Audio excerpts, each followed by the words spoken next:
You're listening to the Today's Conveyancer podcast, the leading source of information for residential property lawyers in England and Wales. Don't forget to subscribe and sign up to our free newsletter at todaysconveyancer.co.uk. You can also follow us on LinkedIn and Twitter.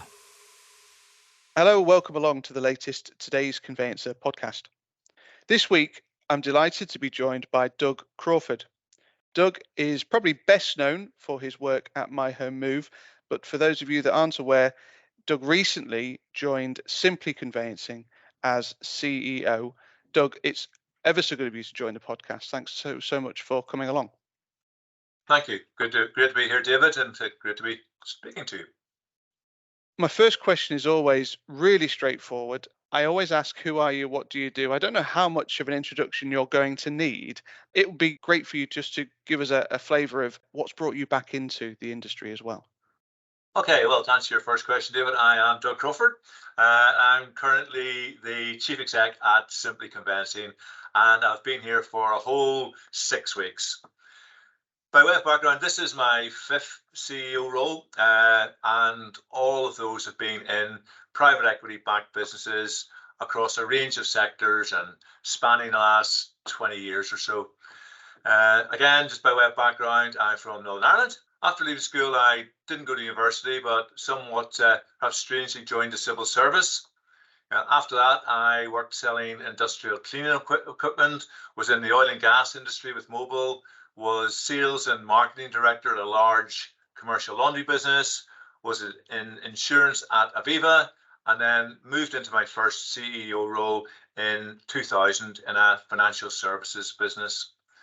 3 of the CEO roles have been in different areas of financial services. One was in conveyancing at MyHomeMove, and after a 4-year break from the sector, I'm back in the conveyancing world as Chief Exec of Simply. It's a really useful introduction, Doug. Thank you. I'd alluded to the fact that you're probably best known for your work at MHM, but let me ask you about that departure, because what prompted your departure from MHM in particular and subsequent exit from the industry? Yeah, the departure from MyHomeMove and the industry was driven by a couple of things. Firstly, the ownership of the business. It was private equity backed, and private equity companies tend to have an investment cycle. Secondly, where we were, the success that we had achieved against those original objectives that we'd agreed with our private equity owners. So, as I say, with private equity, our objective was to build a clear market leader, which then, as private equity companies do, they'd sell. So I started at MyHomeMove in 2012, and we built a business to become the clear market leader. In terms of scale and from a market share perspective, it was bigger than the 2nd, 3rd, and 4th next biggest, all combined. So, and also a clear tech leader in the sector. And when I say we built a market leader, it's very much we built the market leader. This was about everyone in the business being aligned behind what it was we were aiming to do. It was what every single person in that business did that made MyHomeMove the success that it became. And I am very well aware that there are a wide range of views and opinions about MyHomeMove, but in terms of the numbers, it was without doubt the largest and most successful conveyancing business that the UK has ever seen. So in terms of why I left MyHomeMove in the industry, that's simple. As I say, it's PE backed. We'd reached a scale and a leadership position where for the private equity owner, it was the right time to sell. When we started that process, we fully expected the business to be sold to I'll call it a standalone private equity house without any investments in the legal space, essentially swapping one investor out for another.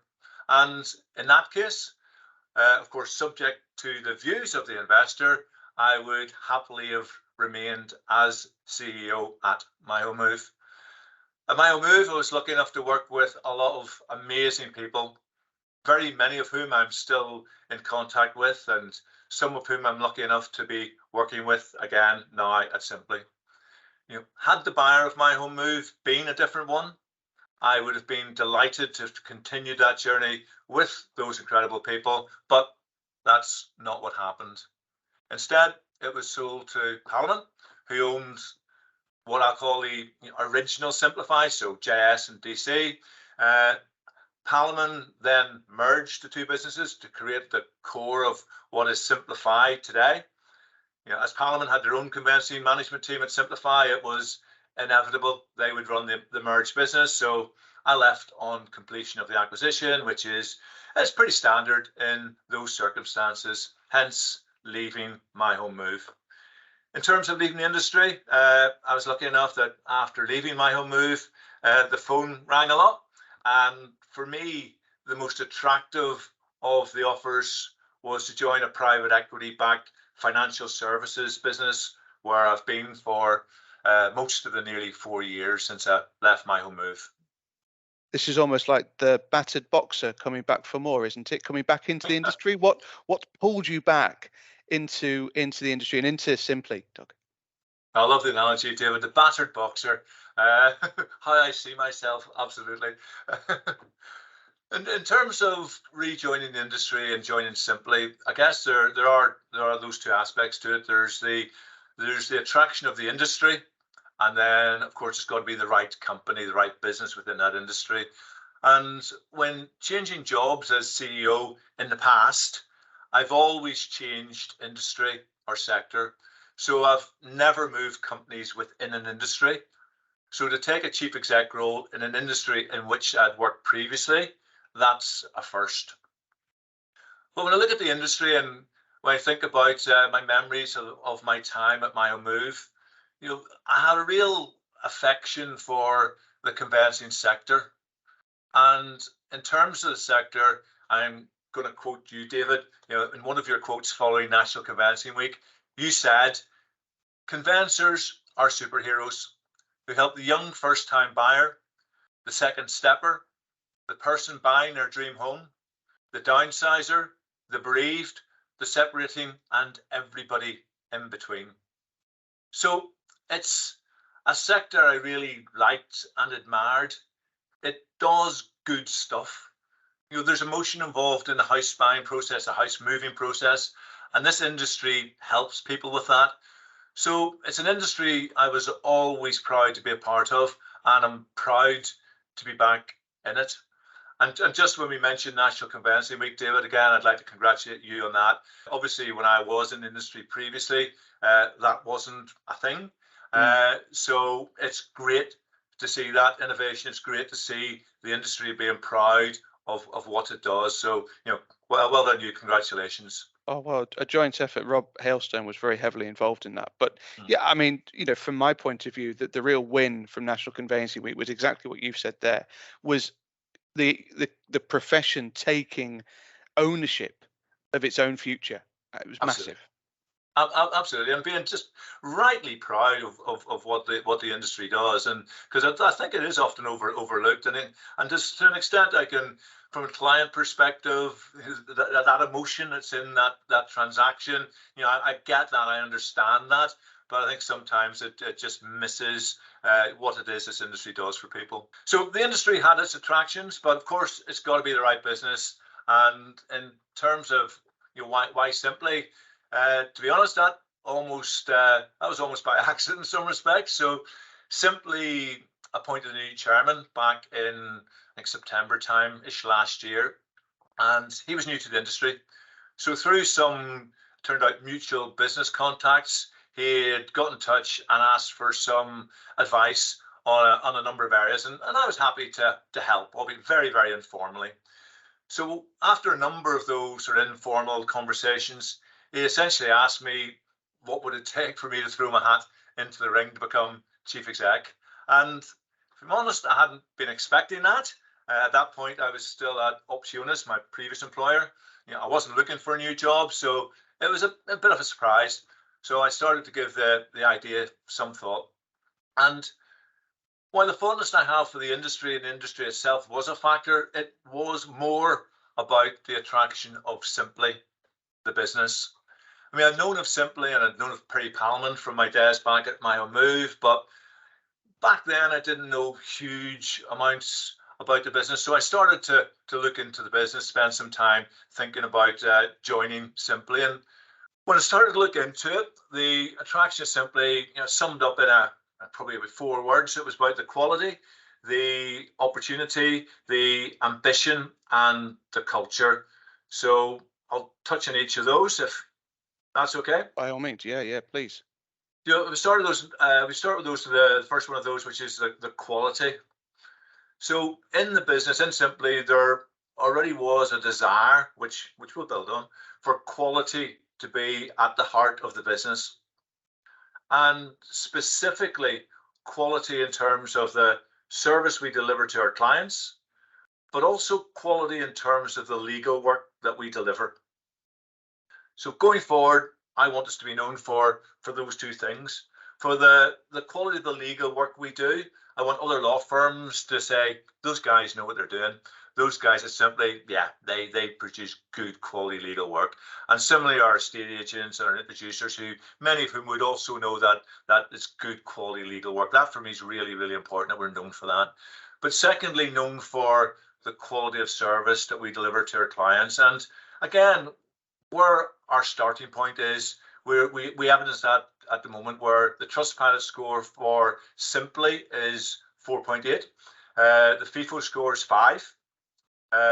What we call Simply East, which is the old Perry Palman business, that's got a Trustpilot score of 4.9.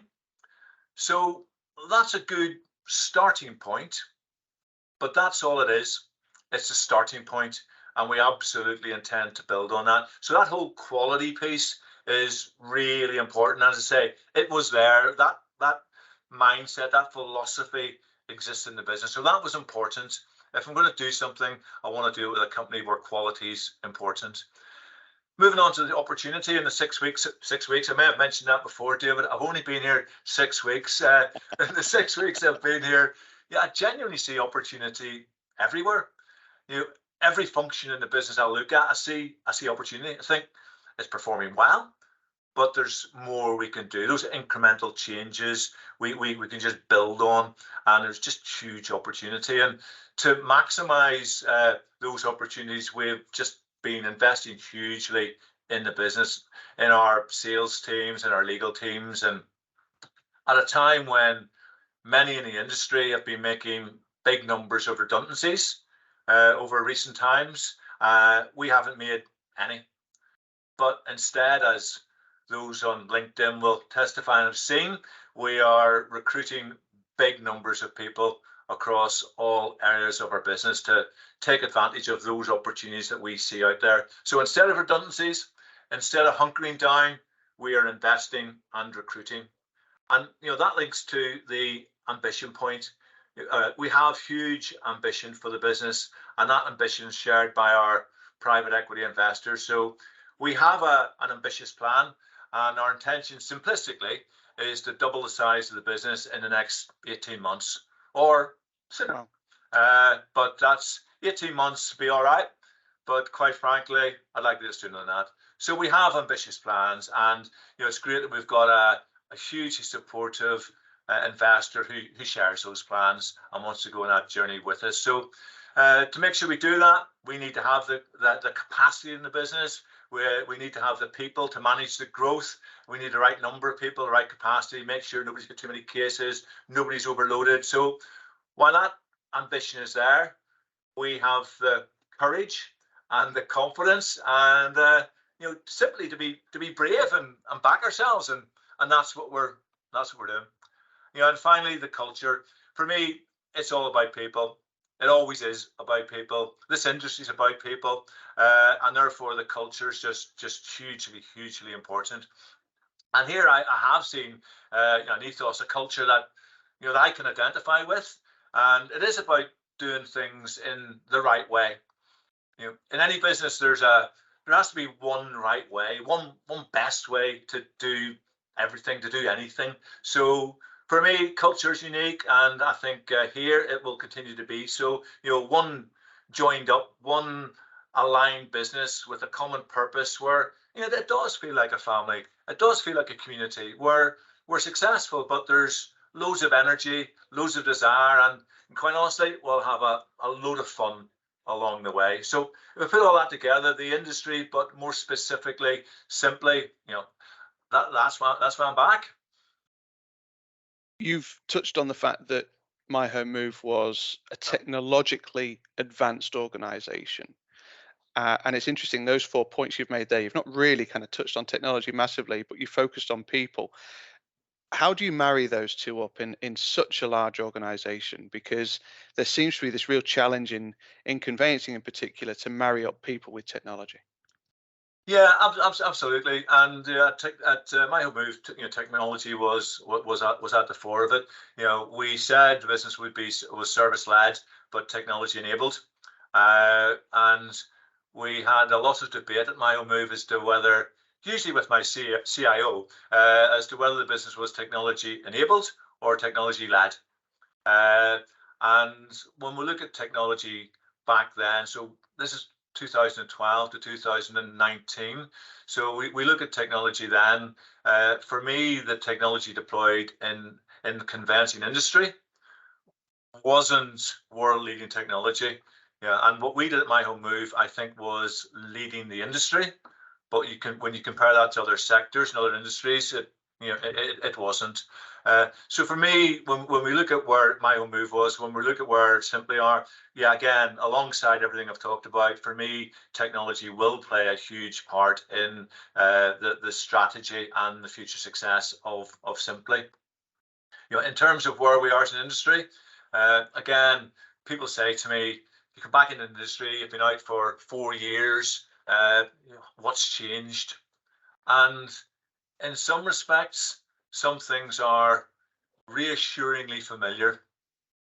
In that, and we look at technology, I remember going back 11 years ago, I heard a lot about technology will transform this industry. That was 11 years ago when I joined conveyancing. Technology would change the industry. And when I left the industry 4 years ago, I was still hearing a lot of talk about technology will transform this industry. And coming back in the last 6 weeks, I hear a lot of talk about technology will transform this industry. So reassuringly familiar messaging, but I do actually believe we're closer to technology transforming this industry now than we've ever been in the past. And again, we know of a number of conveyancing companies who are adopting technology, whether it's Chat GPT or whether it's a bunch of other solutions that are out there in the market. So, there is evidence that technology is beginning to have a bigger part in the transformation of the industry than it ever has before. Why, in your view, do you think it's taken so long? I see a lot of companies where, a lot of conveyancing businesses where, quite frankly, even today, they're doing exactly the same as they were doing 11 years ago when I joined the industry. I think many of those businesses are successful, are very successful, and it just doesn't strike me as there's a huge appetite to change something that works. But that view is to look at the conveyancing view in isolation. When we look at the rest of the world, we look at other industries, we look at the pace of change, then it's huge. And that just hasn't been, I think, a significant feature in conveyancing. Also, I think it takes more mass adoption in an industry. And at MyHomeMove, we could have done whatever we want. Simply, we can do whatever we want from a technology perspective. And to an extent, if nobody else around us in the industry is adopting similar technological change, it won't make a huge difference. So I think there has to be that mass adoption. Obviously, digitization and land registry and other sort of central organizations helps. But if you've got an industry with big chains and some technology enabled and some not, it does, I think, hinder the pace of change. I'm going to put you on the spot now, Doug. So Oh, thanks. I've asked a number of people this, but you're a leader of a big conveyancing business. I can't think I've asked this question of anybody similar to yourself recently. And you're only 6 weeks back, so you've got a little bit of wiggle room here. There is a discussion and a debate about whether this industry needs government intervention in order to improve it, or whether it's going to solve the problems it has itself. What's your view? My immediate reaction is to say it's only 6 weeks back, David, and therefore no. Obviously not. I'm not going to dodge the question. I don't think it does need government intervention. I think the industry is capable of solving the challenges itself. However, I think what we've just touched on, it's taken a long time to get to where we are today, and arguably we're on the edge of digital transformation rather than in the heart of it. So it's taken a long time to get there. But I think the pace of that change will accelerate significantly now. The strong will survive. Those who adopt change, those who adopt technology, those who adopt different ways of doing things will survive, and the rest, quite frankly, won't. So, in my opinion, I think what will happen will be market forces will solve the challenges of the industry. Those who don't embrace change, those who don't embrace the future, quite frankly, just won't be here. And those who do will. I remember some time ago, many years ago, I spoke at the Law Society, their conveyancing conference. And obviously, MyHomeMove and the Law Society were obviously very closely aligned in our mindset and our philosophy. And the topic there was a panel debate on was about the future of conveyancing. And I remember I decided I would do it rather than any of our sales and marketing people. I remember I started that session by saying, MyHomeMove will not dictate the future of conveyancing. We won't decide on the future of conveyancing. The rest of, and I pointed to the Law Society audience, and I said, you guys won't decide the future of conveyancing. Who will decide the future of conveyancing is the consumer. Because in my view, that's how most industries work. The consumer decides how they want to do whatever it is. The consumer decides how they want to bank, for example. They want to do online. Some people probably still do go into branches. Fewer and fewer branches, mind you, but some people still want to do that, and that's right for them. But I do it on my app. So people do it online, banking, whatever. So the consumer will decide how they want to engage with an industry, and in this industry, as things move forward, and there is more and more choice in terms of how the consumer chooses to buy and sell a house from a conveyancing perspective. I think the consumer will drive that change, and I think with more and more technology now entering the market, and again, large conveyancing firms, but conveyancing firms of all shapes and sizes adopting technology, I think that's what will drive change in the industry. And therefore, to come back to my first answer, no, I don't think we need government intervention. Do you think the role of the conveyancer will change, has changed, is changing? I think it has changed. I mean, even go long before my time, obviously. But again, it's changing as the world changes. But back in the day, and you would have gone as an individual buying or selling a house, you'd have gone into a conveyancer's office, and you have sat across a desk or a table, and you'd have spoken to a person. That was the industry. A long time ago. It's not really the industry. Well, it is. It's the industry in part today. I mean, sort of half the industry is still high street. So a big part of the industry still does it like that, but half of it perhaps doesn't, or maybe less than half of it, but a big chunk of it doesn't. So I think the role of the conveyancer has changed. It's become more remote. It's become more phone technology, online based, and that's clearly the direction of travel, thinking back to what we talked about before, and technology. So the role of the conveyancer, I think, has already changed. But I think it will continue to change, further as we go along. For me, the role of the conveyancer, there's two parts to it. There's the legal work, and there's the communication. And at MyHomeMove, obviously, as I said earlier, there are a wide range of views in terms of who we were and what we did and how we were a big factory and all that stuff. Most of which is completely inaccurate, and but anyway, it doesn't really matter. We ignored it at the time. So I think the role of conveyancer for me is when you look back at what do clients perceive the issues with the industry. So we start from there, and when I joined MyHomeMove 11 years ago, we did some basic research, but there were no earth-shattering revelations. It basically said the three biggest issues were communication was terrible.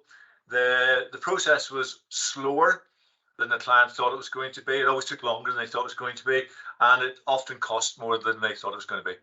So at MyHomeMove, we set out to say, well, if we address those three things in itself, we'll not be in the worst possible place. So we did it. We did adopt technology. We built eWay from a communication and speed perspective. And going forward, I see the conveyancer role obviously being very legally competent and technically capable. A big part of it is the communication piece. And I think that's just going to become more and more and more, a factor in the industry. Our conveyancers need to be, better and better and better communicators.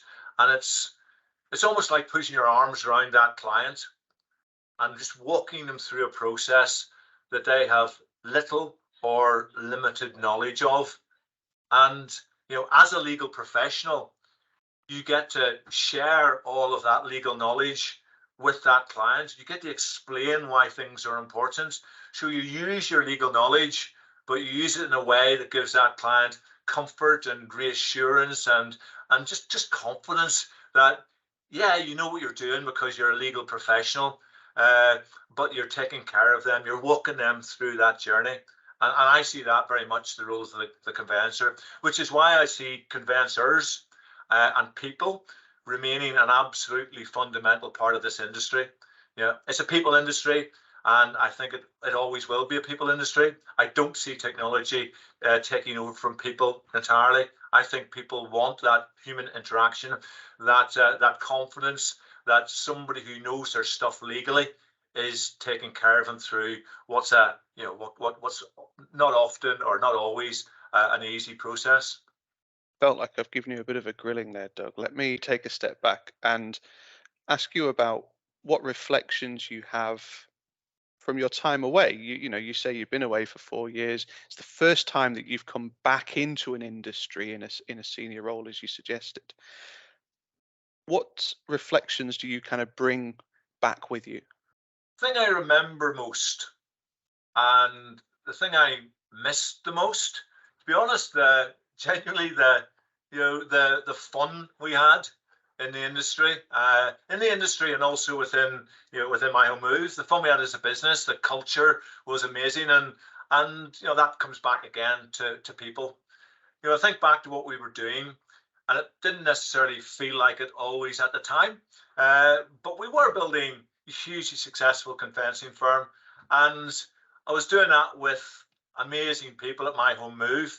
I loved working there. It was an amazing, impressive group of people. So, building a market leader and having a load of fun along the way is a heady mix. And perhaps only when you reflect back, you sort of realize how much fun it was along the way. But that also, I think, links to the industry. And we talked about the purpose and what this industry does and helping people do what they do, whether it's a first-time buyer or the things we talked about earlier. And that purpose that exists in this industry isn't necessarily as obvious in every industry. And maybe it takes being away from the industry for a while to reflect back and realize just how important that purpose was and is in the conveyancing industry. So that's probably the number one reflection following my time away. Let's look ahead then. You've talked about the fact that you see that people are a fundamental part of the future of conveyancing, which I'm sure our listeners will be heartened to hear.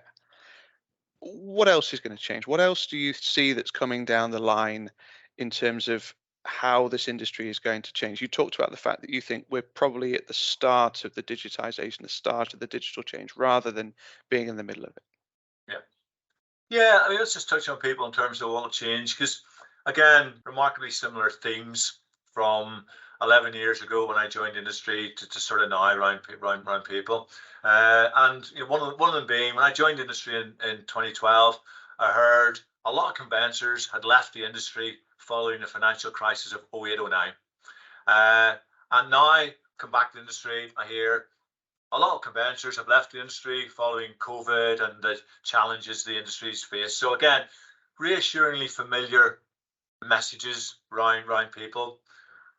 But the industry coped back 11 years ago, and many companies, MyHomeMove one of them, just one of them, many companies trained probably thousands of new conveyancers, and the industry coped. There were numerous academies up and down the country, numerous conveyancing firms training a lot of new conveyancers who today will be extremely experienced and very technically competent conveyancers. So the industry coped with that, and will cope with it again, and will continue to cope with it. So again, I see the thing about people and is there a lack of conveyancers? That's not. I don't see that as a challenge. I think as an industry we'll manage that one.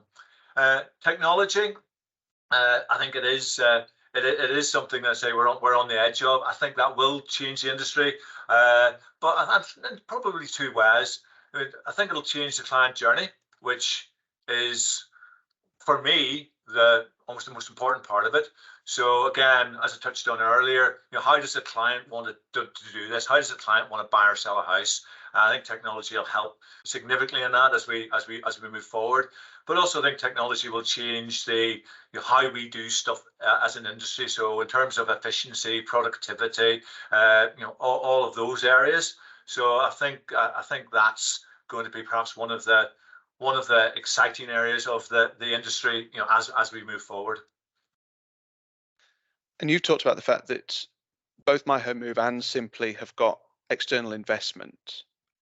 There was a really interesting discussion at the Conveyancing Association meeting back in February about external investment. Do you see that that's something that this profession is going to see more of, less of? What's your view on external investment? I think it'll continue. I really do. More or less in terms of what we have at the present time. That one's hard to call, but it'll certainly continue. As we look at this market, we all know this is still remains an extremely fragmented market. That might change based on some of the things we've talked about previously. But if we look just at private equity, one of the very attractive features of a market into which they'll invest is a fragmented market. Private equity look at fragmentation and say, oh, we could do something about that. We could consolidate. So that's one tick on the list in terms of investors looking at a market. So they'll see that. Then obviously, even within that fragmented market, the largest conveyancer today, Simplify. So what would their market share be? Sub 4%, probably. Around that, yeah, it is. Yeah. So and they're quite some way bigger than everybody else, pretty much. So again, investors looking at and thinking that fragmented nature of the market, we can bring investment to whoever, and we can grow market share. So in terms of the market itself, is the market on the up? Is the market flat? Is the market heading down towards a recession? Whatever. There's an argument from an investment perspective that says it doesn't matter. It doesn't really matter. At Simply, we've got sub 1% market share.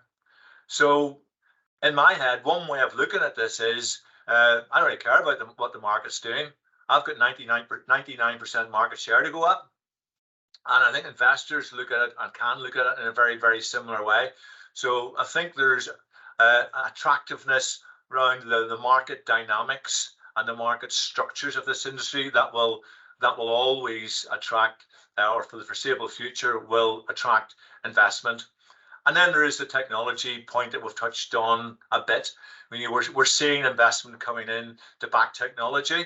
But there will be I do believe there'll be other technologies out there where they're looking at markets to deploy given technologies. And they'll look at this market where technology historically hasn't necessarily been at the fore and think there's a huge opportunity to deploy our technology, whatever that is, into that market. So I think for a number of reasons, there will be investment continuing to come into the sector. And personally, I think it's a really positive thing. I mean, obviously, having been in the private equity world for 23 years, I probably would say that. But no, I think they bring ambition.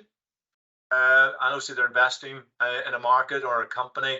They don't do that other than they believe they can be successful in that sector. So they bring ambition, they bring drive, they bring energy, and I think that's no bad thing. Let me ask you one final question around that, which is around the structure, the ownership structure of firms, because presumably private equity are looking for relatively simple structures and traditional law firm models are uninvestable in? It's a fair point. I do think from a private equity perspective, investing in traditional firms is difficult. If by traditional we mean partner-led firms, then I do think that's difficult.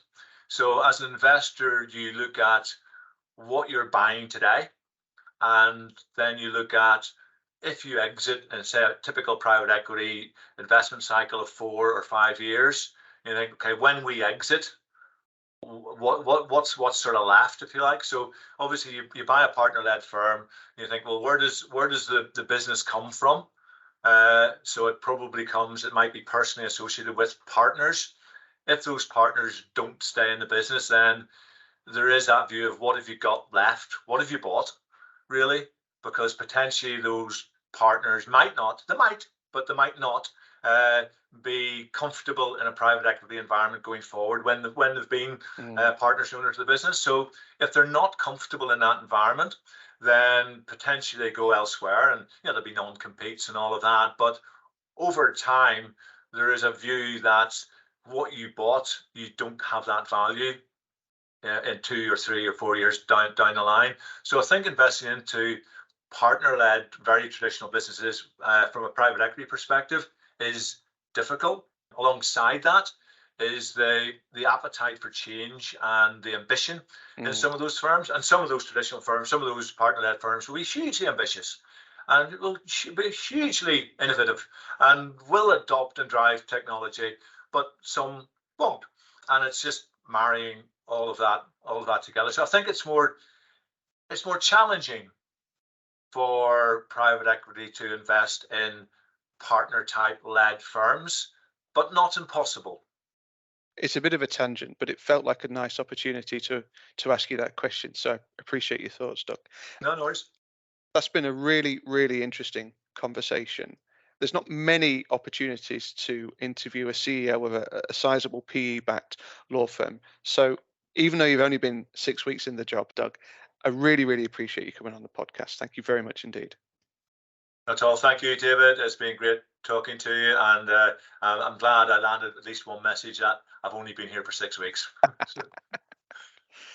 The Today's Conveyancer podcast is available on your preferred podcast provider. It's also available on todaysconveyancer.co.uk. My thanks to Doug. Thank you for listening, and we'll see you again soon.